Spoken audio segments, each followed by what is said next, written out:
This is Questioning Medicine. This is 2015, and today we have a good one. Today we have one we have never done before, or something we've never done before. Joe, any thoughts what it could be? We are going to hand out free prostate exams. No prostate exams. DEXA scans. No DEXA scans. Tamiflu candy dispensers? I love Pez dispensers, not a Tamiflu. Something. We got to do something great. Something great. Today is the first time we are doing a podcast over an email that we got from a listener.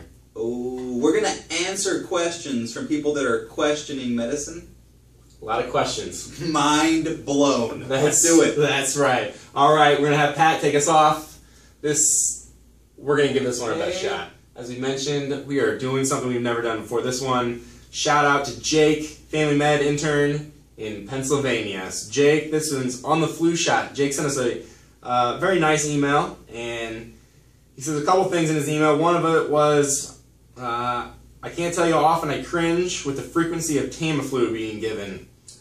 I would agree, Jake. He also has his question of, I have a question regarding the flu vaccine. How can I convince my patients to get it for themselves and their kids, especially when I'm not 100% sold on it after the CDC statement? So we're gonna tackle two things here.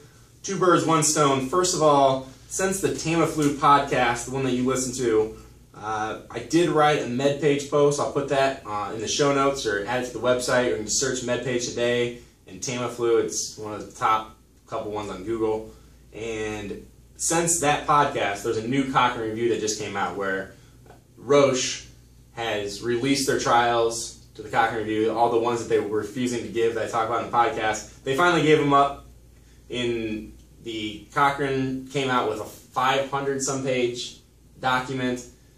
In reading it, as you can imagine, I mean, Roche gave over literally 1,000. I mean, some of these trials are 5,000, 10,000 pages long. So to go through that, all that evidence is quite a bit of work. But most of what I said in that podcast still holds true, and still is valuable. New pieces of information that kind of came out from Cochrane, just to summarize for you, is that people who had the flu got sick, or got better, I should say. People who got the flu got better, on average, 18 hours earlier than those that didn't get Tamiflu.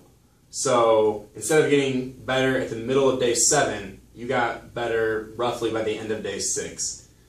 For what that's worth, I'm not really quite sure, but at least you have the numbers. You can tell your patient. The cost is still $125, $120, depending where you're at.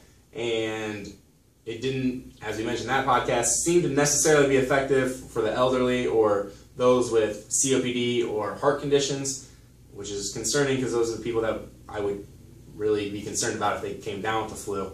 And the numbers needed to harm were 28 for nausea, 22 for vomiting, and 32 for headaches. Just to keep the numbers simple in my mind, I like to use 25. 25 is about the number of people that you will actually cause nausea, vomiting, or headaches by giving the Tamiflu. So they get better 18 hours quicker, but 1 in 25 you are causing some side effects. I guess they're causing it by taking it, but it's being caused either way. So you're telling me, Andrew, that for my cough, you're going to give me a medicine that will help me get better during the time that I'm asleep, probably. Exactly. And it will cause me to have more nausea and vomiting over the next 6 days. And it'll cost you $100. I am seriously interested in that. That sounds great. I figured as much. Awesome. Right. But in some people, you don't have a choice. I mean, the critically ill, those, all kinds of demographics of people that you just have to do something. I mean, there's nothing else. We really don't have it. I mean, fluids, a little pat on the back. That's right. Maybe a hug from one of the better-looking attendings. But that's it. It's all you've got. Hit me with your best shot.